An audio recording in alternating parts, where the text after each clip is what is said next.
அன்றைக்கு கட்சியிலே 2001 கேட்டபோது அவருக்கு வழங்க இயலவில்லை என்பதனால் 2006 அவருக்கென்று ஒரு தொகுதியை நான் வாங்கியிருந்தேன். ஆனால் அது வேண்டாம் என்று மறுதளித்த நிலையில் வெளிப்படையாக சொல்லுகிறேன், இன்றைக்கு காங்கிரஸ் கட்சியின் தலைவராக இருக்கிற அன்றைய செல்வம், இன்றைய செல்வ பெருந்தகை, அவருக்காக திருப்பெரும்புதூர் தொகுதி வாங்கப்பட்டது. ஆனால் அவருக்கு கடலூர் தொகுதி தான் வேண்டும் என்று தனது விருப்பத்தை சொன்னார் என்பதற்காக நம்மை நம்பி இருப்பவர்களை கடந்த முறை தர முடியாமல் போய்விட்டது, இந்த முறை தரலாம் என்று முடிவெடுத்து நான் போட்டியிடுவதிலிருந்து விலகிக் கொண்டேன்.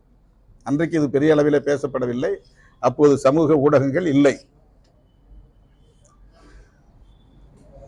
ஒரு இடம் கிடைத்தாலும் நாம் தான் போட்டியிட வேண்டும் என்று விரும்புகிறவர்கள் உள்ள அரசியல் களத்தில் நான் போட்டியிடுவதற்காக நானே கேட்டு பெற்ற தொகுதியை